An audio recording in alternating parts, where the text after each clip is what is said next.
கடந்து போகலாம். இன்னைக்கு செய்தியினுடைய தலைப்பு என்ன? கொஞ்சம் சத்தமா சொல்லுங்க. ஹார்வெஸ்ட். நல்லது. ஹார்வெஸ்ட்னா உங்க மனதுக்கு என்ன ஞாபகம் வருகிறது? போன வாரத்தில் ஒரு சில காரியங்களை, இந்த அறுவடையை ஒட்டி நான் ஒரு சில காரியங்களை தொட்டேன். தொடர்ந்து ஆவியானவர் என்னுடைய இருதயத்தில் பேசி வருகிற இந்த ஒரு வாரம் ஃபுல்லாக ஆண்டவர் என்னுடைய இருதயத்தில் பேசின ஒரு வார்த்தையை தான் நான் இன்றைக்கு செய்தியாக சொல்லுகிறேன். இந்த வாரத்தில் எங்கெங்கெல்லாம் செய்தி கொடுத்தனோ இதே சாரத்தில் தான் நான் இந்த வாரம் முழுவதும் எல்லா இடங்களையும் நான் பேசினது இந்த அறுவடை அப்படிங்கிற ஒரு சாரத்தில் தான் நான் பேசினேன். எனக்கு நிச்சயமாய் தெரியும், அடுத்த வருடத்தில் கர்த்தர் ஒரு பெரிய அறுவடையை நமக்கு வைத்திருக்கிறார். ஹல்லேலூயா. சரி, ரூத் எழுதின புஸ்தகம் 1வது அதிகாரம் 22வது வசனம். போன வாரமும் இந்த வசனத்தை நான் வாசித்தேன். ரூத் எழுதின புஸ்தகம் 1வது அதிகாரம் 22வது வசனம். யாராவது எடுத்தவங்க வாசிங்களேன். ரூத் 1வது அதிகாரம் 22வது வசனம். ஆங்கிலத்தினாலும் பரவாயில்ல, தமிழ்லனாலும் பரவாயில்ல.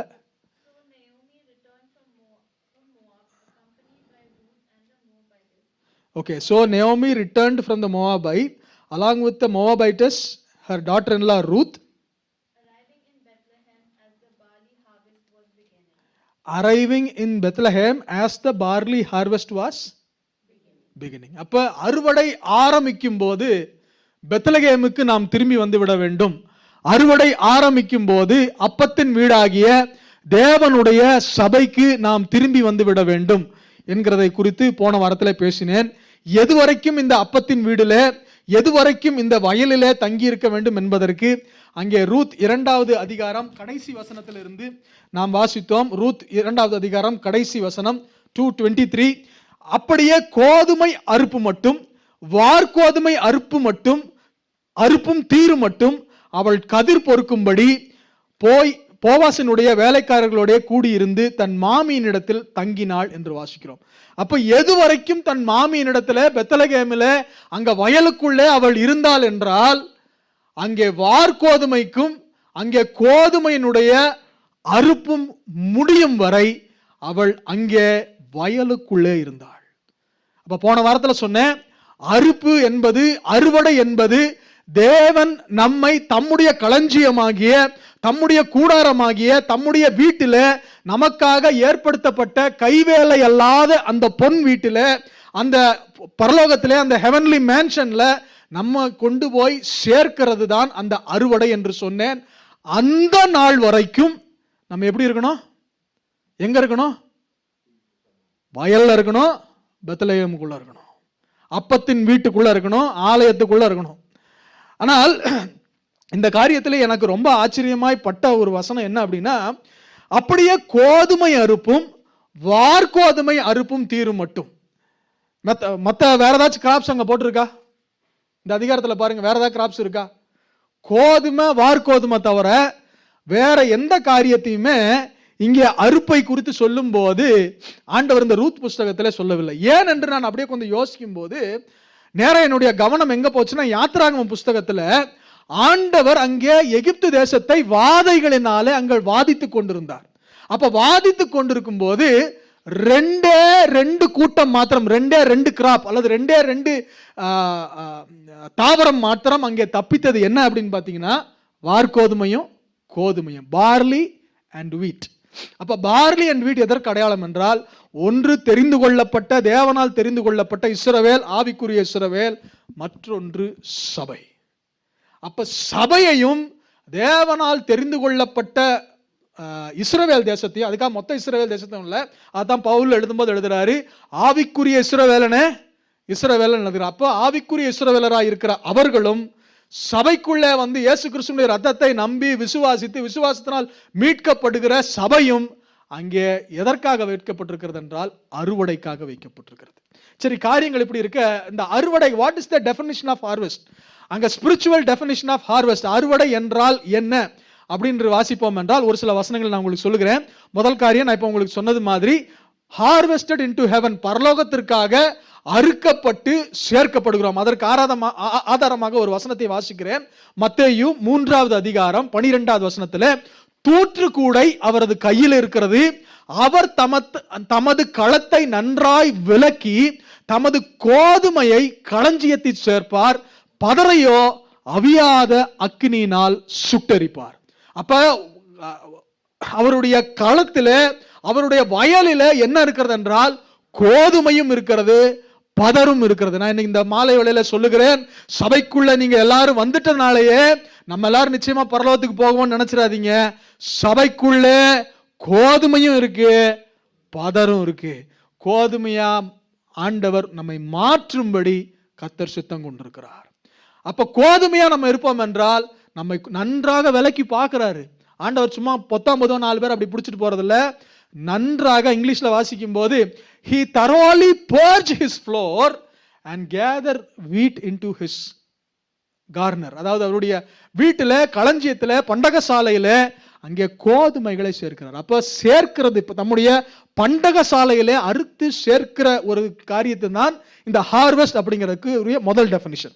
ரெண்டாவது டெஃபினிஷன், இந்த அறுவடை அப்படிங்கிறதுக்கு என்ன அடையாளம் அப்படின்னா, நாமெல்லாம் பூமியில கிரியை செய்கிறோம். இந்த கிரியைக்கு பரலோகத்திலே நமக்கு பலன் இருக்கிறது. அப்போ ஒருத்தன் ஒரு விதையை விதைக்கிறான், நாட்கள் ஆகிறது, நாட்களானதுக்கு பிறகு அதனுடைய பலனை அவன் அறுக்கிறான். அந்த கிராப்ஸை கொண்டு போய் அவன் வித்தோ இல்ல செல் பண்ணியோ ஏதோ ஒரு காரியத்தினால அவனுக்கு ஒரு பலன் கிடைக்கிறது. அப்ப அறுவடை எதற்கு அடையாளம் என்றால், ஒரு மனிதனுக்கு பலன் கிடைக்கிறதற்கு அடையாளமா இருக்கிறது. அதற்கு ஆதாரமாக ஒரு வசனத்தை வாசிக்கலாம். யோவான் எழுதின சுவிசேஷ புஸ்தகம் 4வது அதிகாரம் 36வது வசனம். விதைக்கிறவனும் அறுக்கிறவனும் ஆகிய இருவரும் ஒருமித்து சந்தோஷப்படத்தக்கதாக அறுக்கிறவன் கூலியை வாங்கி நித்திய ஜீவனுக்காக பலனை சேர்த்துக் கொள்ளுகிறான். அப்ப அறுவடை எதற்கு அடையாளம் என்றால், நித்திய ஜீவனுக்காக பலனை சேர்த்துக் கொள்வது அல்லது பலன் பெறுகிறதை குறித்து தான் இந்த அறுவடையுடைய செகண்ட் டெஃபினிஷன். மூன்றாவது ஒரு காரியத்தை சொல்லுகிறேன். அறுவடை என்று சொல்லும் போது அது எதை குறிக்கிறது என்றால் ஆத்தும ஆதாயம். அங்க ஆத்தும ஆதாயம் அப்படிங்கிறதுக்கு ஒரு வார்த்தையை சொல்றேன். எரேமியா புஸ்தகம் 8வது அதிகாரம் 20வது வசனத்தை வாசிக்கும் போது, அறுப்பு காலம் சென்றது, கோடை காலமும் முடிந்தது, நாமோ ரட்சிக்கப்படவில்லை. The harvest is past, the summer is ended and we are not saved. அப்ப மூன்றாவது டெஃபினிஷன் எங்க அப்படின்னா, அறுப்பு எதனோடு தொடர்பு படுத்தி பேசப்படுகிறது என்றால் அங்கே ரட்சிப்பை குறித்து பேசப்படுகிறது. அதாவது இந்த களஞ்சியத்திற்குள்ளே, சபை என்கிற களஞ்சியத்திற்குள்ளே அல்லது சபை என்ற வயலுக்குள்ளே ஆத்துமாக்களை நாம் சேர்க்க வேண்டும். அது எதற்கு அடையாளம் என்றால், ஆத்துமாக்கள், ரட்சிக்கப்பட்ட ஆத்துமாக்கள் சேர்க்கப்பட வேண்டும். அந்த ரட்சிப்பு எதற்கு அடையாளம் என்றால் அறுவடைக்கு அடையாளம். சோ 3 டெஃபினிஷன் சொல்லுங்க. ஏட்ரியா ஃபர்ஸ்ட் டெஃபினிஷன் சொல்லுங்க.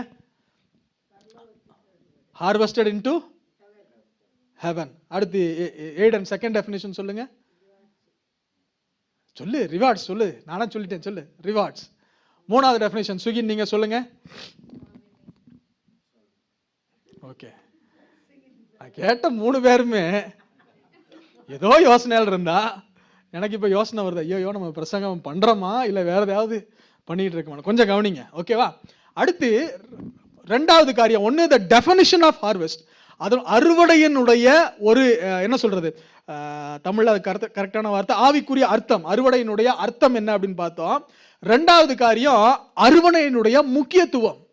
ஏன் இந்த அறுவடை முக்கியம் என்றால், ஆண்டவராகிய இயேசு கிறிஸ்து நிறைய ஊமைகளை சொன்னாரு, ஏராளமான ஊமைகளை சொன்னார். மத்தேயு 13, மார்க் 4, லூக்கா 12, மத்தேயு 25 இதெல்லாம் பார்க்கும்போது ஆண்டவர் ஏராளமான ஊமைகளை சொன்னார்.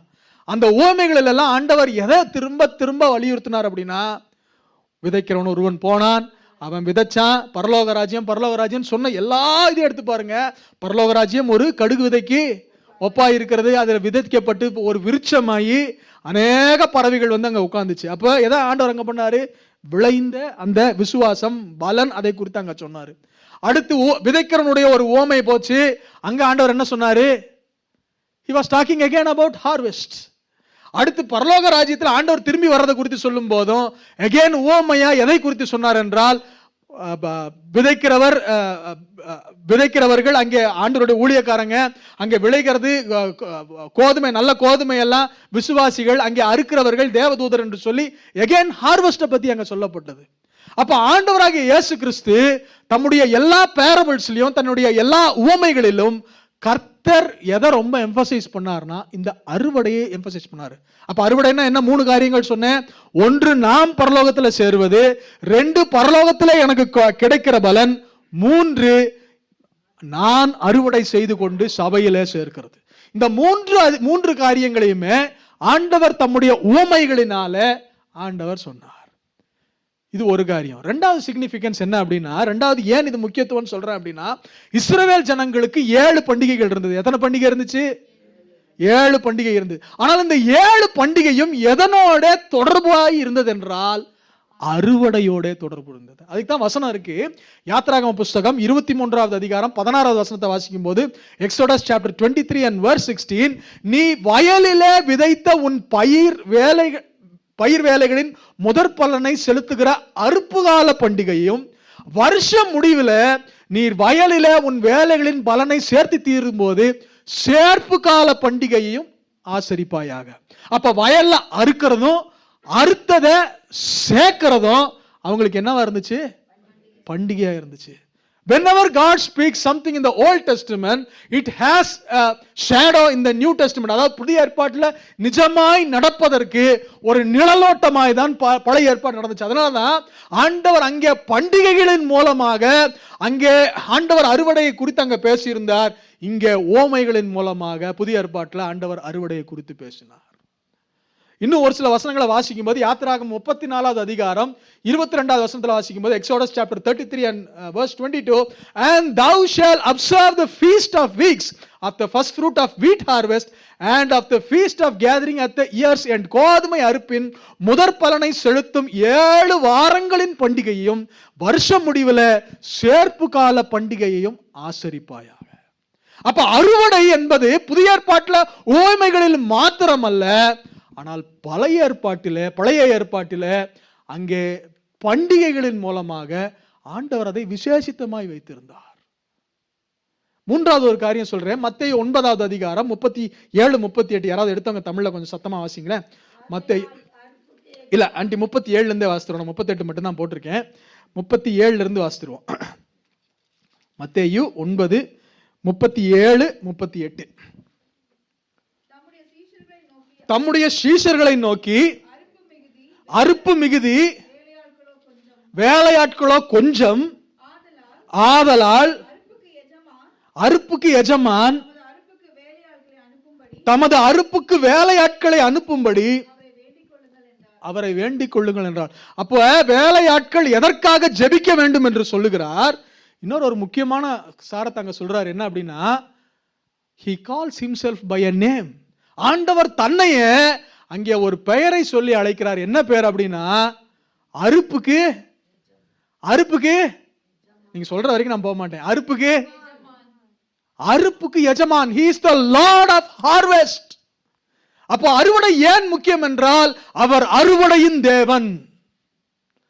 நாம் அறுவடை செய்ய வேண்டும் என்பதில் அவர் முக்கியம் உள்ளவர்களாக இருக்க. நம்ம ஜெபம் கூட எதுல மையமா இருக்கணும் அப்படின்னா 3 காரியங்கள்.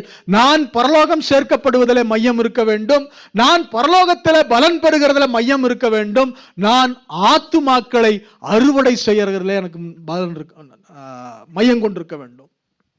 இன்னைக்கு நம்ம ஜெபம்லாம் எப்படி இருக்கு? எதை மையப்படுத்தி நம்ம ஜெபம் பண்றோம்? ஆண்டவரே, எனக்கு இந்த கஷ்டம் இருக்கு, எனக்கு இந்த கவலை இருக்கு, எனக்கு இந்த தேவை இருக்கு, எனக்கு இந்த காரியத்தை கொடுங்க.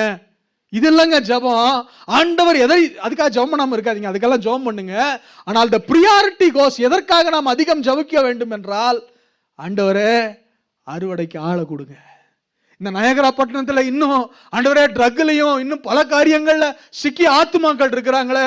ஆண்டவரே அறுவடைக்கு ஆளை கொடுங்க. ஆண்டவரே ஊழியத்துக்கு ஆட்களை எழுப்புங்க. ஆண்டவரே, இந்த ஜெபம் பண்றதுக்கு நல்லா இருக்கு, ஆனா ஆட்களை எழுப்புனா என்ன வந்துடும் நம்மளுக்கு? சொல்லுங்க. பொறாம வந்தது. நம்ம ஜெபம் பண்றது ஒண்ணு. தமிழ்ல ஒரு வார்த்தை சொல்றோம். என்ன சொல்லுவோம்? படிக்கிறது ராமாயணம், இடிக்கிறது ராமர் கோயில்னு சொல்லுவாங்க. அந்த மாதிரி நம்ம ஜெபிக்கிறது ஒண்ணு, என்ன பண்றது? நம்ம வாழ்றது ஒண்ணா இருக்கிறோம். இந்த மாலை வேளையில சொல்லுகிறேன், கரங்கள் உயர்த்தி ஆண்டவர் சமூகத்தில், ஆண்டவரே உண்மையாலுமே அறுவடை குறித்த ஞானத்தை எங்களுக்கு தாங்க. ஆண்டவரே, எங்களுக்கு அறுவடைக்கு ஏற்றவர்களாக எங்களை மாத்துங்க. ஆண்டவரே, எங்களை அறுவடைக்கு தகுதி உள்ளவர்களாக எங்களை மாத்துங்க. ஆண்டவரே, நாங்கள் பரலோகத்திலே சேர்க்கப்பட வேண்டும், பரலோகத்திலே எங்களுடைய பலனை நாங்கள் அறுக்க வேண்டும். மூன்றாவது, ஆண்டவரே பூமியில நாங்க அறுவடை பண்றவங்களா எங்களை மாத்துங்க. அப்போ ஒரு அறுவடை பண்ணணும்னா பூமியில் இருக்கிற ஒரு மனுஷனுக்கு என்னென்ன காரியங்கள் வேணும் சொல்லுங்க. ஒரு மனுஷன் அமிக்கா சொல்லுங்க, ரொம்ப இன்னைக்கு கவனிக்கிறீங்க நீங்க, சொல்லுங்க. ஒரு மனிதன் அறுவடைக்கு for a harvest what are all the key ingredients that is required? Okay, so the seed. அண்ணே அடுத்து நீங்க வந்துருங்கண்ணே, நீங்க சொல்லுங்கண்ணே அடுத்தது. வாட்டர். ஓகே பரவாயில்ல, உங்க சார்பா அம்மா சொல்லிட்டாங்க, இப்போ நீங்க வாங்க. லேண்ட் தேவை, நிலம் தேவை. அண்ணே நீங்க? ஆள் தேவை. ஒண்டர்ஃபுல். கடைசியாக நீங்க சொல்லிருங்கண்ணே, சொல்லுங்க. ரொம்ப பொறுமை தேவை. அவ்வளோதாங்க, செய்தி முடிஞ்சிருச்சுங்க. இந்த செர்மன் இஸ் ஓவர். உண்மையாலுமே நான் சொல்றேன், இது 5 பாயிண்ட் தான் இன்னைக்கு எடுத்து செய்தியா நான் பேசணும்னு நினைச்சேன். Seed, land, water, servants and patience. இன்னைக்கு ஹார்வெஸ்ட்டுக்கு நமக்கு தேவை இந்த காரியங்கள்லாங்க. Yes, I am so happy the church is aware of what is required. அப்படி என்ன ரெக்வயர்டில் நம்ம தெரிந்து கொண்டிருப்பது நல்லது, ஆனால் நம்முடைய வாழ்க்கையில் எப்படி இருக்கிறோம் வாசிக்கலாம். லூக்கா எழுதின சுவிசேஷம் 8வது அதிகாரம் 11வது வசனத்தை வாசிக்கலாம். லூக்கா எழுதின சுவிசேஷம் 8வது அதிகாரம் 11வது வசனம். விதை. ஒரு அறுவடைக்கு முக்கியமான தேவை என்னவென்றால் விதை. அப்ப விதைனா என்னங்க? What is seed? வசனம். அந்த ஊமையின் கருத்தாவது விதை தேவனுடைய வசனம். Now the parable is this: the seed is the word of God. அறுவடை ஆண்டவரே எங்களுக்கு தாங்கன்னு கை உயர்த்தி ஜெபம் பண்ணோம். நாங்க அறுக்க போறது பார்த்து நிறைய பேர் பொறாமப்படுவாங்கன்னு கூட கொஞ்சம் நம்ம பேசணும் எக்ஸ்ட்ராவா. ஆனா இன்னைக்கு யோசித்து பாருங்க, அறுவடைக்கு தேவையான விதை நம்ம கிட்ட இருக்கா? விதை நம்முடைய கரங்களிலே இருக்கா? போதுமான விதை நம்ம இடத்துல இருக்கா? Do you have the word, enough word of God to sow in your lives? உங்க வாழ்க்கையில விதைக்கிறதற்கும் மற்றவர்களுடைய வாழ்க்கையில விதைக்கிறதற்கும் உங்களுக்கு போதுமான தேவனிடத்திலிருந்து பெற்றுக்கொண்ட வார்த்தை இருக்கிறதா? அங்கே 1 சாமுவேல் புஸ்தகத்தில் நம்ம வாசிக்கிறோம், அந்நாட்களில் கர்த்தருடைய வார்த்தை எப்படி இருந்துச்சா? அபூர்வமா இருந்தது. இந்த மாலை வேளையில சொல்லுகிறேன், நாம் ஜீவிக்கிற இந்த நாட்களிலும் விதைக்கு பஞ்சம் உண்டா இருக்கிறது. இன்னைக்கு வசனம் பேசுறவங்க ரொம்ப ரொம்ப கம்மிங்க. சத்தியத்தை எடுத்து சத்தியமாய் போதிக்கிறவர்கள் மிக கம்மியா போயிட்டாங்க. இன்னைக்கு பல யூடியூபை திறந்து நானும் பார்க்கிறேன், பல இடங்கள் it is just a motivation sermon. God does not want motivation, but God wants repentance in your heart. உங்கள் இருதயங்களை மனம் திரும்புகிறதை கொண்டு வராத விதைகளால் பிரயோஜனம் இல்லை. அவைகள் செத்த விதைகள். நேற்று அங்கிளுக்கு நான் ஒரு இடத்துல ஒருத்தரை பார்த்து பேசிட்டு இருக்கும்போது அவர் சொன்னாரு, விதைய நிலத்துக்குள்ள விதைச்சா அது பலன் கொடுக்கும், ஆனா அதே விதைய வறுத்து விதைச்சிங்கன்னா என்ன ஆகும் அப்படின்னா விதை என்ன பண்ணும்? செத்துரும். பலன் கொடுக்காது. இன்னைக்கு நிறைய நேரத்தில் இந்த வசனத்தை எடுத்துட்டு போதகர்கள், நான் நிச்சயமாக நான் வேதனையோடு சொல்லுகிறேன், இந்த வசனத்தை வறுத்து தங்களுக்கு இஷ்டமானபடி வறுத்து ஜனங்களுக்குள்ளாக வெறும் ஒரு இமோஷனை தூண்டி 2 அழுக வச்சு 2 கண்ணீர் விட வச்சு அதோட அவனுடைய வாழ்க்கையில எல்லாம் நடந்து விட்டது போல ஒரு இமோஷனல் ரஷ்க்குள்ள கொண்டு வந்து அதுதான் வசனம் என்பதாக ஒரு போலித்தனமான உலகத்துக்குள்ள வசனத்தினுடைய விதையினுடைய வீரியத்தை குறைத்து விட்டோம். இந்த ராத்திரி வேளையில் ஆண்டவர் நம்மகிட்ட கேட்கிறது, do you have the word of God in you? உங்கள்கிட்ட வசனம் இருக்கா? எவ்வளவு வசனம் இருக்கு? உங்க இருதயத்துல வசனத்தை எழுதி வச்சிருக்கிறீங்களா? இஸ்ரவேல் ஜனங்களை பார்த்து ஆண்டவர் சொன்னாரு, நீ உன் பிள்ளைகளோட படுக்கும் போதும் நடக்கும் போதும் உட்காரும் போதும் பேசும் போதும் எல்லாம் என்ன பண்ணணுமா? வசனத்தை குறித்து பேசு. இந்த கற்பனைகளை கொடுத்து இந்த இதை கொடுத்து சம்பாஷணம் பண்ணு. அது மட்டும் சொல்லல, உன் கையிலையும் உன் கழுத்துலையும் உன் தலையிலையும் உன் வாசல்கள்லையும் நிலைக்கால்கள்லையும் விண்டோஸ் டோர்ஸ் எல்லாத்துலையும் என்ன போட சொன்னாங்க? வசனம் போடுங்க. கொஞ்ச நாளைக்கு முன்னாடிலாம் நம்ம வீடுகள் எல்லாம் கேலண்டர்ல அங்கங்க வசனம் தொங்கிட்டு இருக்கும். இன்னைக்கு நம்ம வீடுகள்ல எல்லாம் வசனமே இருக்கிறது இல்லைங்க. எங்க வீட்டில் நான் இப்பதான் யோசிக்கிறேன், நான் எதையுமே அடிச்சு மாட்டல. ஒரு 2-3 வசனம் இங்க அங்க மட்டும்தான் இருக்கு. ஆனால் நான் யோசிக்கிறேன், நிலைக்கால் வசனம் அசிங்கமாக இருந்தாலும் பரவாயில்ல பார்க்கறக்கு, என் பிள்ளைங்க பார்க்கறதெல்லாம் வசனத்தை பார்க்கட்டும், கர்த்தர் உன்னை நடத்துவார் பார்க்கட்டும். முதல்ல வீட்டுக்குள்ளே போகும்போதே இயேசுவே வீட்டினுடைய தலைவர் அப்படின்ற வசனம் இருக்கும். இன்னொரு முன்னாடி பார்த்தீங்கன்னா கர்த்தரால் ஆசீர்வதிக்கப்பட்டவரே உள்ளே வரும். இதெல்லாம் மறந்துட்டோம். இதெல்லாம் மறந்து நம்ம எங்கேயோ ரொம்ப நம்ம நல்லா இருக்கிறோம், ரொம்ப மாடர்னாக இருக்கிறோங்கிற பேரில் we lose the essential key things நம்ம மறந்து தள்ளி வச்சிட்டோம். ஆனால் யாருக்கு இந்த வசனம் ஆண்டவர் கொடுக்குறாருன்னா, வாசிக்கிறவங்களுக்கெல்லாம் ஆண்டவர் கொடுக்கறது இல்லை. வாசிக்கிறவருக்கு வாசிக்கிற அளவுக்கு கொடுக்குறாரு. ஆனால் நிச்சயமாக யாருக்கு ஆண்டவர் வசனத்தை கொடுக்குறாருன்னா, 2 கொரிந்தியர் 9வது அதிகாரம் 10வது வசனத்தில் வாசிப்போம் என்றால், 2 கொரிந்தியர் 9வது அதிகாரம் 10வது வசனம். ஆண்டி கொஞ்சம் சத்தமா வாசிங்க ஆண்டி. யாருக்கு விதை? எல்லாரும் சபை சேர்ந்து சொல்லுங்க. யாருக்கு விதை? தூங்குறவனுக்கு விதையா இல்ல விதைக்கிறவனுக்கு விதையா? விதைக்கிறவனுக்கு விதை. இன்னைக்கு நிறைய நேரத்தில் வசனத்தை வாங்கி வைக்கிறோம். ஒரு தீர்க்க தரிசனங்கள் மூலமாகவோ இல்லாட்டி செய்தியின் மூலமாகவோ இந்த வசனம் நமக்கு கிடைக்கிறது. அந்த வசனத்தை வாங்கிட்டு போய் அப்படி ஷெல்ஃப்ல அப்படி வச்சிட்டோம்னா முடிஞ்சு. நிறைய கிறிஸ்தவர்களுக்கு ஞாயிற்றுக்கிழமை மட்டும்தான் இந்த பைபிளுக்கு வேலை. மித்த நாளில் தலகாணிக்கு அடியில் வச்சு படுப்பாங்க. ஏன்னா நைட்டில் கெட்ட கணம் வந்துடக்கூடாதான். நான் சொல்கிறேன், தலகாணியை சும்மா வச்சு படுத்திங்கன்னா அன்னைக்கு தான் நிறையா வரும். வரணும் சபைக்கு, நான் சொல்கிறேன் வரணும், கெட்ட கனவுள்ள அப்பயாவது பைபிள் எடுத்து திறந்து படிக்கணும். யாருக்கு விதை ஆண்டவர் கொடுக்கிறாருன்னா, விதைக்கிறவனுக்கு விதையை கொடுக்கிறாரு. புசிக்கிறதுக்கு ஆகாரத்தை அளிக்கிறவர் உங்களுக்கு விதையை அளித்து அதை பெருக பண்ணி உங்கள் நீதியின் விளைச்சலை வர்த்திக்க செய்வார். இன்னைக்கு மாத்திரம் தெய்வ சபை கரை உயர்த்தி ஒரு ஜெபம் பண்ணுவோம். ஆண்டவரே எங்களுக்கு விதைக்கிறதுக்கு ஞானத்தை தாங்க. வசனத்தை வாங்கி எங்க வாழ்க்கையில விதைக்கட்டும், எங்க வாழ்க்கையில நாங்கள் அபியாசப்படுத்தட்டும், எங்க வாழ்க்கையில அது நிதர்சனமாய் வசனத்தின்படி வாழ்கிறவர்களாய் make us a walking Bible in our life. எங்க வாழ்க்கையில வசனத்தை சும்மா வாசித்துட்டு வசனத்தை பத்தி நிறைய தெரியணும் மண்டையில மூளை அறிவில ஏத்திட்டு அதனோட நாங்க கடந்து போறவங்களா இருக்கக்கூடாது. வசனத்தை வாழணும் ஆண்டவரே, வசனத்தை வாழணும் ஆண்டவரே, வசனத்தை வாழ்றதுக்கு ஞானத்தை தாங்க. நிறைய நேரத்தில் எங்க பெருமை விட மாட்டேங்குது, நிறைய நேரத்தில் எங்க பொறாமை விட மாட்டேங்குது, நிறைய நேரத்தில் எங்க வஞ்சகம் எங்களை விட மாட்டேங்குது. இந்த வசனத்தை கூட நாங்க வாசிக்கும் போது செய்திக்காக தான் உள்ள வருது, மாறாக எங்க வாழ்க்கைக்குள்ள போக மாட்டேங்குது. இந்த ராத்திரி வேளையில கர்த்தர் எங்களுக்குள்ள விதைக்க வேண்டுமாய் கெஞ்சுகிறேன்.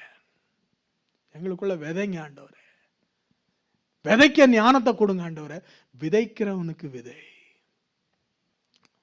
என்னை கேட்கிற அருமையான தேவனுடைய பிள்ளைகளே, கலாத்தியர் 6வது அதிகாரம் 7வது வசனத்துல வரும்போது, மோசம் போகாதிருங்கள், தேவன் தம்மை பரியாசம் பண்ண விட்டார். மனுஷன் எதை விதைக்கிறானோ அதையே அறுப்பான். If you will not sow the word of God in your life, நீங்கள் ஆவிக்குரியவைகளை நீங்கள் அறுக்க மாட்டீர்கள். நிறைய நேரத்தில் நம்முடைய வாழ்க்கையில நம்ம வசனத்தை படித்து வசனத்தை வைத்திருக்கிறது மாதிரி நம்ம வச்சுக்கிறோம். ஆனா வாழ்க்கைக்குள்ள விதைக்காம இருக்கும்போது நம்ம என்ன சொல்றோம் அப்படின்னா, நம்ம என்ன செய்யறோம் அப்படின்னா, தேவனை பரியாசம் பண்ணுகிறோம். We are mocking God just if we will just take the word of God at our மூல அளவில் மாத்திரம் நம்ம எடுத்துக்கிட்டோம் அப்படின்னா தேவனை நாம் பரியாசம் பண்ணுகிறோம். ஆனால் ஆண்டவர் என்ன சொல்றாரா, தேவன் தம்மை பரியாசம் பண்ண விட்டார். விதைக்கிறவனுக்கு தான், விதைக்காம அறுக்க முடியாது. இந்த மாலை வேளையில ஆண்டவர் சொல்லுகிற ஒரு வசனம், ஓசியா 10வது அதிகாரம் 12வது வசனத்துல, நீங்கள் நீதிக்கென்று விதை விதையுங்கள், தயவு கொத்ததாய் அறுப்பருங்கள், உங்கள் தரிசு நிலத்தை பண்படுத்துங்கள், கர்த்தர் வந்து உங்கள் மேல் நீதியை வர்ஷிக்க மட்டும் அவரை தேட காலமாயிருக்கிறது. இது தேவனை தேடுகிற காலம், இது தேவனை தேடுகிற காலம். இந்த ராத்திரி வேளையில நான் உங்களுக்கு சொல்லுகிறேன், வசனம் உங்கள் வாழ்க்கையில விதைக்கப்படட்டும். Sow the word of God in your life. இன்னொரு வசனத்துல வாசிக்கும் போது, 2 கொரிந்தியர் 9வது அதிகாரம் 6வது வசனத்துல வாசிக்கும் போது, சிறுக விதைக்கிறவனுக்கு சிறுக அறுப்பு, பெருக விதைக்கிறவனுக்கு, வில்லியம் கேரி சொல்லும் போது, attempt great things, expect great things from God and attempt great things for God அப்படின்னு சொன்னாரு. அவருடைய வாழ்க்கையில் அவருடைய விதைப்பெல்லாம் 26 மொழிகளில இந்த சத்திய வேதத்தை இங்கிலாந்துலேருந்து வந்து அந்த தேசத்துக்கு, நம்ம தேசத்துக்கு வந்து 26 மொழிகளில் மொழிபெயர்த்து நமக்காக அங்கே இந்த பைபிளை கொடுத்துட்டு போயிருக்காரு. தமிழ் எழுதினவர் சீகன் பால்கு. ஆனால் பல்வேறு வேற மொழிகளில் வசனத்தை கொடுத்தவர் யார் அப்படின்னா வில்லியம் கேரி. அப்போ அவர் எவ்வளோ விதைச்சிருக்கிறாரு. பரலோகத்துக்கு போகும்போது நான் உங்களுக்கு சொல்லுகிறேன், கொஞ்சமா இங்க விதைச்சிட்டு அங்க நிறைய கிடைக்கும்னு நினைக்காதீங்க. ஆனால் இப்படி ஒரு வசனம் சொல்லுகிற நேரத்தில் ஆகாய் தீர்க்க தரிசன புஸ்தகம் 1வது அதிகாரம் 6வது வசனத்துல வாசிக்கும் போது, நீங்கள் திரளாய் விதைத்தும், எப்படி போன வசனத்துல பார்த்தோம் நிறைய விதைச்சா நிறைய கிடைக்கும்னு. ஆனா இந்த வசனத்துல ஆண்டவர் என்ன சொல்றாருன்னா, நீங்க நிறைய விதைக்கிறீங்க, ஆனா என்ன வருது? கொஞ்சமா வருது. நீங்கள் புசித்தும் திருப்தியாகவில்லை, குடித்தும் பூரணமடையவில்லை, நீங்கள் வஸ்திரங்களை உடுத்தியும் ஒருவனுக்கும் குளிர்விடவில்லை. கூலியை சம்பாதிக்கிறவன் பொத்தலான பைகளிலே போடுகிறான், அதை சம்பாதிக்கிறான். ஏன் ஐயா? Why? ஆண்டவர் சொன்னாரு, அதிகம் விதைக்கிறவனுக்கு அதிகம் அறுப்பான் என்று சொல்லப்பட்ட போது, நான் அதிகம் விதைத்தும் நான் கொஞ்சமா ஏன் அறுக்கிறேன் என்றால், ஆகாய் புஸ்தகம் 1வது அதிகாரம் 7வது வசனத்தை ஆண்டவர் சொல்றாரு, உங்கள் வழிகளை சீர்படுத்துங்கள். Sometimes why we could not harvest more than what we sow. Even நம்முடைய மெட்டீரியல் பிளெஸிங்ஸ் நான் உங்களுக்கு சொல்றேன். முதல் சொன்ன 3 ஹார்வெஸ்ட் மட்டும் இல்ல, உங்க மெட்டீரியல் பிளெஸிங் நான் உங்களுக்கு சொல்லுகிறேன். நிறைய நேரங்கள் நம்ம அதிகமா வேலை செய்யறோம், அதிகமா காரியங்களை செய்யறோம், அதிகமா விதைக்கிறோம். ஆனால் நாம் வீட்டுக்கு கொண்டு வரும்போது ஆண்டவர் ஊதி போடுறாரு. காரணம் என்னவென்றால், நம்முடைய வழிகளை கர்த்தருக்கு நேராய் சீர்படுத்த வேண்டும். Let us change our ways before God. நம்முடைய வழிகளை சீர்படுத்தும் போது கர்த்தர் நம்மை ஆசீர்வதிக்கிறார். அடுத்து அப்ப வழிகளை சீர்படுத்தும் போது அப்படின்னு நம்ம சொல்லும் போது, எது வழி, ஏன் அந்த வழி அப்படின்னு ஆண்டவர் சொல்றாரு அப்படின்னா, there comes the நிலம். அது அங்கதான் ஒரு நிலம் இருக்கிறது, the soil. அப்ப இந்த சாயில் எப்படிப்பட்ட சாயிலா இருக்கணும்னா, ஆண்டவர் ஆதியாகம புஸ்தகம் 2வது அதிகாரத்தை 15வது வசனத்துல, தேவன் எதற்காக மனிதனை உண்டாக்கினார்? ஏதேன் தோட்டத்துல மனுஷனை உண்டாக்கினாரு. எதற்காக ஆண்டவர் உண்டு பண்ணாரு? ஆனா அப்படியே அந்த வசனத்தை பார்த்து வாசிச்சிருக்கேன் இங்கிலீஷ்ல. நீங்க தானே ஆண்ட்ரூ அண்ணே? And the Lord God took the man and put him into the garden of Eden to dress it and keep it. அதுக்கு முன்னாடி பார்க்கும்போது என்ன வசனம் வருதுன்னா, to dress the soil and to keep the soil. நிலத்தை பண்படுத்தவும் அதை பாதுகாக்கவும் ஆண்டவர் என்ன பண்ணார் அப்படின்னா, மனுஷனை உண்டு பண்ணினார். முதல்ல சொன்னேன், விதை நமக்கு வேண்டும் என்று சொன்னேன். அந்த விதையை விதைக்க வேண்டும் என்று சொன்னேன். அந்த விதையை விதைத்தாலும் சில நேரங்களில் அறுவடை கிடைக்கிறதில்லை என்று சொன்னேன். ஏன் என்றால், நாம் விதைக்கிற நிலம் சரியில்லாமல் இருக்கிறது. அப்ப நிலம்னா என்னங்க? வசனத்துல வாசிக்கும் போது, மார்க் 4வது அதிகாரத்தில் நம்ம வாசிக்கும் போது, நிலம் மனுஷனுடைய இருதயம். சில நேரங்கள்ல வசனத்தை வாங்குறோம், வசனம் நமக்குள்ள விதைக்கப்படுகிறது. ஆண்டவர் எல்லா மனுஷனுக்கும், ஈவன் வெளியில சபைக்கு வெளியில இருக்கவங்களுக்கு கூட ஆண்டவர் நன்மை தீமை என்கிற அந்த விதையை ஆண்டவர் விதைத்து கொண்டே இருக்கிறார். ஆனால் அந்த மனிதனுடைய இருதயங்கள் எல்லாம் எப்படி இருக்கிறது அப்படின்னு பார்த்தோம்னா, 4 வகையான அங்கே நிலங்களை பார்க்கிறோம். ஒன்று மார்க் 4:4 பார்க்கும்போது வழி அருகே விழுந்த விதை. அடுத்து 4:5 பார்க்கும்போது அதிக மண்ணில்லாத கற்பாறையிலே விழுந்த விதை.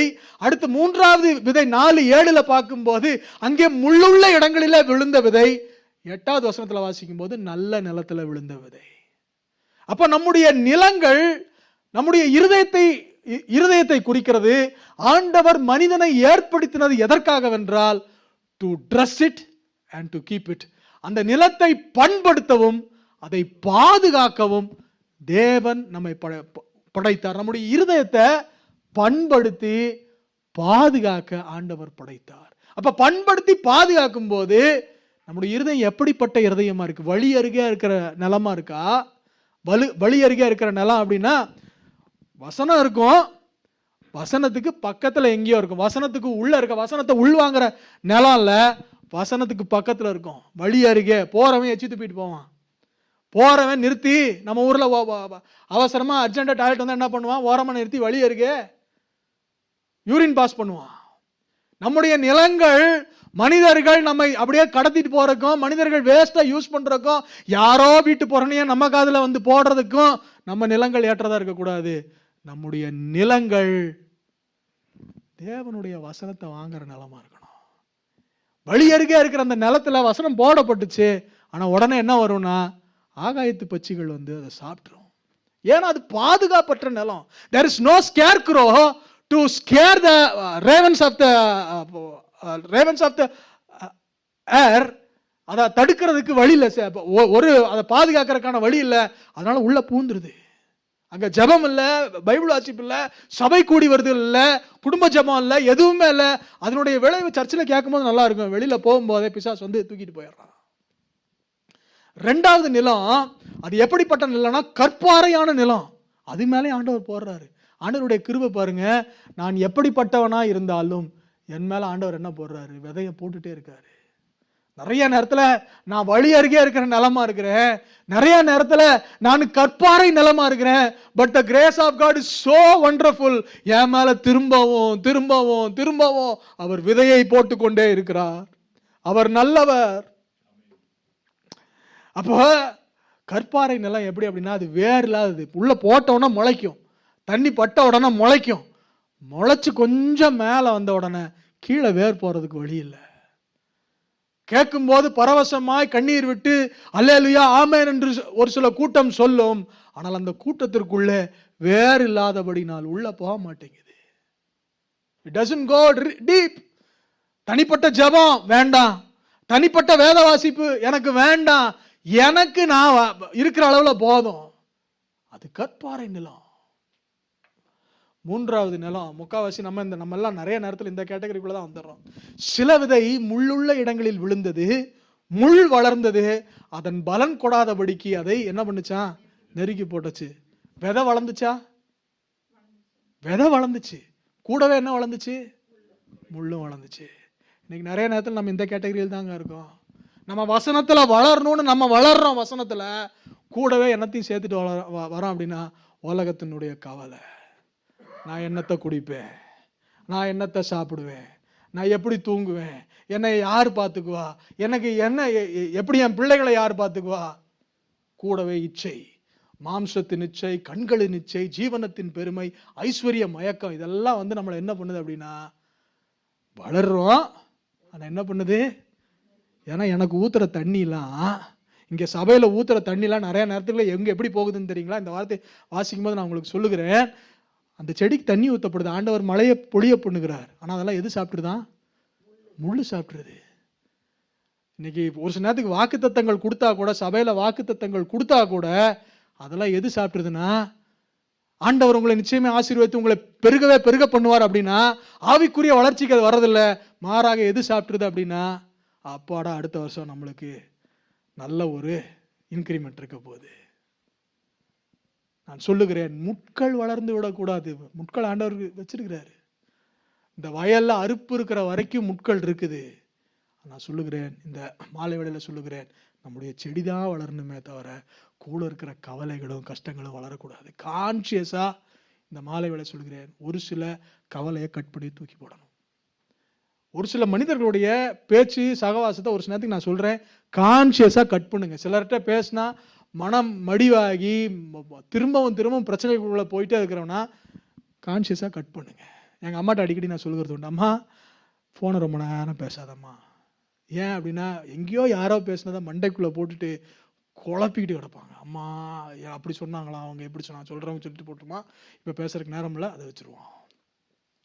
இந்த ராத்திரி வேளையில சொல்லுகிறேன், தேவையற்ற சம்பாஷணைகள், ஆகாத பேச்சுகள், ஆகாத இடங்கள், தேவையில்லாத இடத்துக்கு போகக்கூடாது. இதெல்லாம் போய் நம்ம வாண்டடா என்ன பண்ணிட்டு வருவோம்னா, 4 பேக்கேஜை தூக்கி முதுகுல போட்டுட்டு வெயிட்டை தூக்கிட்டு வருவோம். இந்த ராத்திரி வேளையில சொல்லுகிறேன், உலக கவலை, இச்சை, ஐஸ்வர்யமாக இதெல்லாம் தூக்கி எரிஞ்சிட்டு நான் கர்த்தருக்குரியவன்.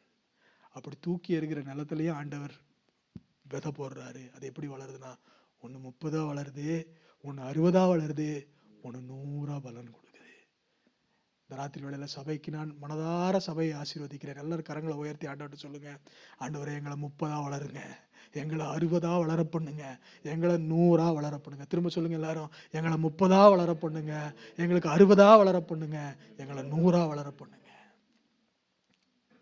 நான் கேட்கிற அருமையான தேவனுடைய பிள்ளைகளே, நிறைய நேரத்துல வசனம் வந்து விழுந்து விழுந்து விழுந்து அடிக்கடி மழை பெய்யுதும்.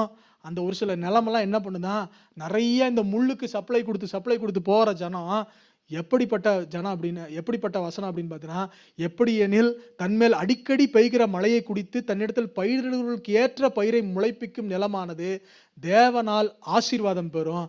ஆனா முள்ளை முளைப்பிக்கிற ஒரு வசனம் மேல வாசித்தோம்னா, முள்ளை முளைப்பிக்கிற நிலம் எப்படிப்பட்ட நிலமா?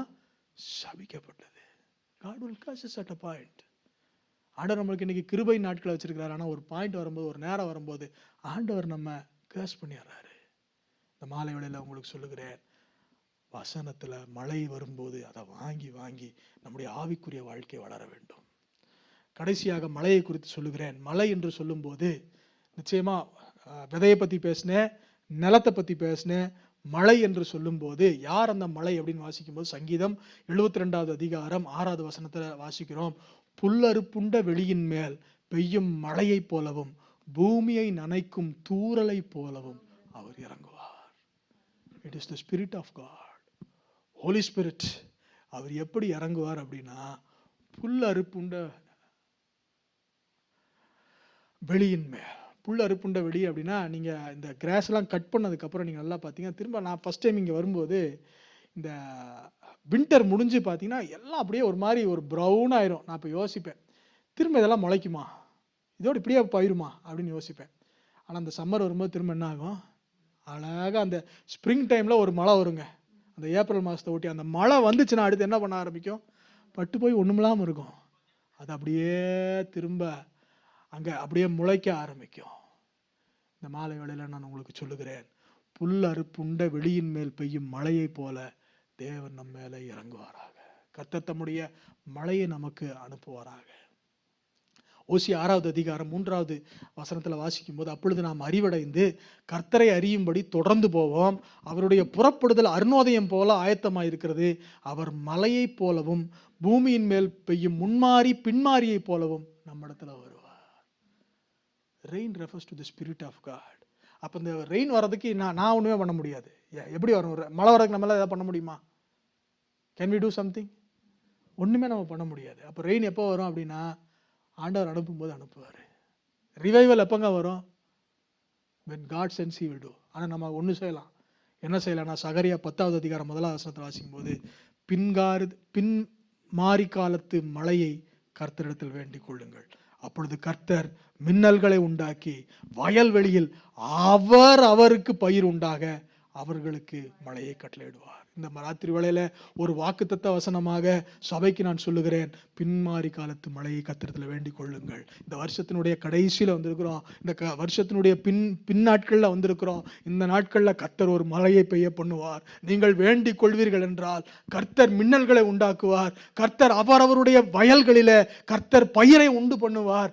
கர்த்தர் மழையை கட்டளையிடுவார். கர்த்தர் மழையை கட்டளையிடுவார். ஆனால் ஆண்டவருக்கு கிரைட்டீரியா சொல்றது என்னன்னா, அவரிடத்துல வேண்டிக் கொள்ளுங்க. கடைசியான காரியம், லேபரர்ஸ், ஊழியக்காரர்கள். ஆண்டவர் தம்முடைய சீஷரை நோக்கி என்ன சொன்னார்னா, மத்தேயு 9:37 தம்முடைய சீஷர்களை நோக்கி, அறுப்பு மிகுதி, வேலை ஆட்களோ குறைவு.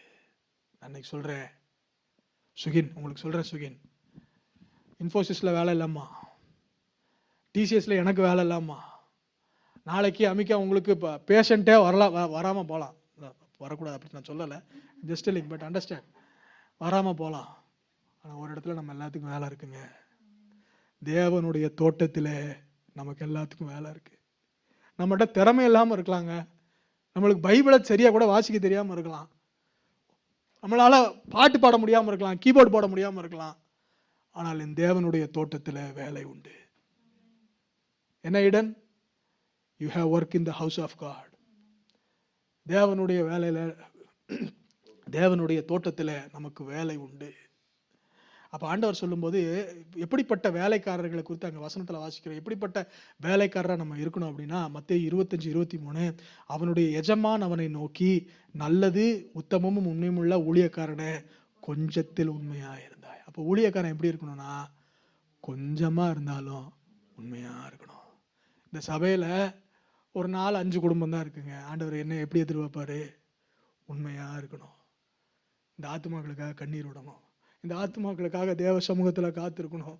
ஆண்டவரே, அவங்க வசனத்தில் வளரணும், அவங்க ஆத்துமாக்களில் செழிக்கணும், அவங்க ஆத்துமாக்கள் கொழுத்திருக்கணும், பாசான் தேசத்து எருதுகள் மாதிரி இருக்கணும், எல்லாரும் ஊழியம் செய்யணும், எல்லாருக்கும் ஆண்டவரே பெரிய பெரிய தரிசனங்கள் இருக்கணும், எல்லாரும் அழிந்து போகிற ஆத்துமாக்களுக்காக ஓடி ஓடி ஆண்டவரே போகிற இடமெல்லாம் ஆரோக்கியம் இருக்கணும், பாயும் இடமெல்லாம் பரிசுத்தம் இருக்கணும், செல்லும் இடமெல்லாம் ஆறுதல் இருக்கணும்னு சொல்லி ஆண்டவர் நமக்கு கொடுத்த கொஞ்சத்துல உண்மையா இருங்க. ஆண்டவர் உங்களுக்கு கொடுத்த பணத்துல உண்மையா இருங்க. ஆண்டவர் உங்களுக்கு கொடுத்த பிள்ளைகள்ல உண்மையா இருங்க. ஆண்டவர் உங்களுக்கு கொடுத்த குடும்பத்துல உண்மையா இருங்க. இன் லிட்டில், கொஞ்சத்துல உண்மையா இருங்க.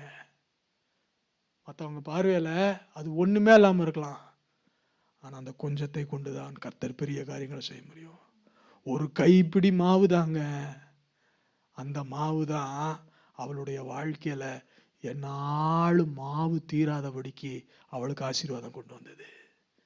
கையளவு மேகம்தான் பெருமழையை கொண்டு வந்துச்சு. It might be little. அந்த கொஞ்சத்துல உண்மையா இருங்க. ரெண்டாவது காரியம் சொல்றேன். யோவான் 10வது அதிகாரம் 12வது வசனம். மேய்ப்பனாய் இராதவனும் ஆடுகள் தனக்கு சொந்தமில்லாதவனுமான கூலியால் ஓனாய் வருகிறதை கண்டு ஆடுகளை விட்டு ஓடி போகிறான். அப்பொழுது ஓனாய் ஆடுகளை பீறி அவைகளை சிதறடிக்கும். கூலிக்காரன் என்ன பண்ணுவானா, ரெண்டு வேலைக்காரன் சொல்றான். ஒருத்தர் மேய்ப்பனு, இன்னொருத்தர் யாரு, கூலிக்காரன். கூலிக்காரன் கவலை இல்லாம இருப்பான். தாமஸ் ராஜையா சொல்லும் போது 2 மேய்ப்பர்களை குறித்து கம்பேர் பண்ணுவாரு. ஒன்னு யாக்கோபு, இன்னொன்னு தாவீது. யாக்கோபை குறித்தும் போது வசனம் என்ன சொல்லியிருக்கோம் அப்படின்னா, பகலில் களவாண்டு போனதையும் இரவு களவாண்டு போனதையும் என்னோட கையில நீர் வாங்கி நீர் லாபண்டவன் வசனம் பேசுவான். அப்படின்னா என்ன பண்ணியிருக்கான், பகல்ல வெயிலுக்கும் இரவுல குளிர்லையும் களவாண்டு போடுறதுக்கு விட்டுருக்காரு. ஆனா தாவீது எப்படிப்பட்டவர் அப்படின்னா, ஒரு ஓனாய் வந்தாலும் சரி, ஒரு சிங்கம் வந்தாலும் சரி, கரடி வந்தாலும் சரி, ஒத்தாட்ட விட மாட்டான். ஓடி போய் அவன் அந்த சிங்கத்தோட வாயை கிழிச்சு உள்ள இருந்து ஆட்டை பாதுகாத்து கொள்வான். நான் சொல்லுகிறேன், நல்ல ஊழியக்காரரா இருங்க. நாங்களாம் விசுவாசி தானே அப்படின்னு நீங்க நினைக்கிறீங்க. இல்லைங்க, நீங்கள்லாம் ஊழியக்காரங்க. நீங்கள்லாம் ஊழியக்காரங்களா மாறணும், கர்த்தர் மாற்றுவார். நிறைய நேரத்தில் நம்மளுக்கு வேலை இருக்கு அப்படின்னு நீங்க நினைச்சீங்கன்னா உங்களை தாங்க ஆண்டவர் மார்க் போட்டு மாற்றுவார், நிச்சயமா செய்வார். நேரத்தில் சொல்றேன் அப்படின்னா, நல்ல ஊழியக்காரருங்க. கடைசி காரியத்தை மாத்திரம் நான் சொல்லி முடிக்கிறேன். யாக்கோபு 5:7 இப்படி இருக்க சகோதரரே, கர்த்தர் வருமளமும் நீடிய பொறுமையாயிருங்கள். இதோ பயிரிடுகிறவன் பூமியின் நற்பலனை அடைய வேண்டும் என்று முன்மாறியும் பின்மாறியும் வருமளவு எப்படி இருக்கான், நீடிய பொறுமையோடு காத்திருக்கிறான். கிட்டத்தட்ட செய்தி 7:45 போச்சு. இது வரைக்கும் நீடிய பொறுமையோடு நீங்க இருக்கிறீங்க. அதுக்காக the time has gone, you are all still with patience, but I am telling you, even for the harvest you need patience. உங்களுக்கு பேஷன்ஸ் ஆண்டவர் தருவார், கிளினிக்கு தருவார். ஆனால் பொறுமை நம்முடைய வாழ்க்கையில் ரொம்ப ரொம்ப முக்கியம். நிறைய நேரத்தில் நான் அடிக்கடி சொல்லுகிற காரியம், அங்கே சவுல் 7 நாள் காத்திருந்துட்டான். ஆனால் சாமுவேல் வரத்துக்கு கொஞ்ச நேரத்துக்கு முன்னாடி என்ன பண்ணிட்டான் அப்படின்னா, பலி செலுத்திட்டான். ரொம்ப நாள் காத்திருந்து ஆண்டவர் பலனை கொடுக்கும்போது பானையை உடைச்சது. இந்த கதை தெரியாதா? தெரியாதா? ஒருத்தன் தூங்கிட்டு இருந்து கனவுல இப்படி ஆவேன் அப்படி ஆவேன் அப்படின்லாம் சொல்லிட்டு தயிர் திரண்டு வர நேரத்தில் பானையை உடைச்சானே, அந்த கதை தெரியாதா? சரி, இன்னொரு நாளைக்கு அந்த கதையெல்லாம் சொல்கிறேன். ஆனால் நான் உங்களுக்கு சொல்லுகிறேன் என்னென்றால், பொறுமையோடு இருங்கள். உங்கள் வாழ்க்கையில் ஒரு முடிவெடுக்கும் போது பொறுமையோடு இருங்க. உங்கள் வாழ்க்கையில் எதையாவது செய்யும்போது பொறுமையோடு இருங்க. சின்ன சின்ன விஷயங்களில் பொறுமையோடு இருங்க, பெரிய விஷயங்களில் பொறுமையோடு இருங்க. அங்கே லூக்கா 8வது அதிகாரம் 15வது வசனத்தில் வாசிக்கும் போது, நல்ல நிலத்தில் விதைக்கப்பட்டவர்கள் வசனத்தை கேட்டு அதை உண்மையும் நன்மையுமான இருதயத்தில் காத்து எப்படி பலன் கொடுக்குறாங்கன்னா, பொறுமையுடனே பலன் கொடுக்கிறவர்கள். எந்த காரியத்தை யார்ட்டையாவது கேட்டீங்கன்னா, யாராவது எதாவது சொன்னாங்கன்னா உடனே ஆன்சர் சொல்லாதீங்க. வாங்கி என்ன பண்ணுங்க, மனசுக்குள்ள வச்சுக்கோங்க. வச்சுட்டு இவங்க ஏன் சொன்னாங்க, எதுக்கு சொன்னாங்க, நம்ம பதில் சொல்லலாமா சொல்லக்கூடாதா வேண்டாமா ஆண்டவர்கிட்ட கேளுங்க. ஏன்னா நல்ல நிலத்தில் இருக்கிறவங்க எப்படி பலன் கொடுப்பாங்க, உண்மை மாத்திரம் இல்லை, நன்மை மாத்திரம் இல்லை, இருதயத்துல காக்கிறது மாத்திரம் இல்ல, எப்படி சொல்லுவாங்க அப்படின்னா பொறுமையா பதில் சொல்லுவாங்க. நீங்க பேசுற வார்த்தைகள்ல கூட சொல்றேன், இட் மைட் பி ரைட், சரியா இருக்கலாங்க, ஆனா பொறுமையான பிரதி உத்தரம் உக்கிரத்தை மாற்றும். நான் சொல்லுகிறேன், சம்டைம் நம்ம சரியான விஷயத்தை பேசுவோம், கரெக்டான விஷயத்தை பேசுவோம், ஆனா அதையும் எப்படி சொல்லணுமா, வசனம் என்ன சொல்லுது, பொறுமையா சொல்லுங்க. கோவப்படாதீங்க, எந்த காரியத்திற்கும் கோவப்படாதீங்க, சக்கு சக்குன்னு பேசாதீங்க. எனக்கு சேர்த்து நான் சொல்லிட்டு இருக்கேன், எந்த காரியமா இருந்தாலும் பொறுமை. பெருமை உள்ளவனை பார்க்கலாம் பொறுமை உள்ளவன் உத்தமன். நம்முடைய முற்பிதாக்களை குறித்தெல்லாம் வாசிக்கும் போது எபிரேயர் 6வது அதிகாரம் 15வது வசனத்துல அந்தபடியே ஆபிரகாமை குறித்து சொல்லும்போது, எல்லாரும் சேர்ந்து வாசிக்கலாமா? அந்தபடியே அவன் பொறுமையாய் காத்திருந்து வாக்குத்தத்தம் பண்ணப்பட்டதை பெற்றான். இன்னைக்கு எத்தனை பேருக்கு வாக்குத்தத்தம் பண்ணப்பட்டது வேணும்? தேவ சமூகத்தில் எல்லாரும் எழும்பி நிற்கலாமா?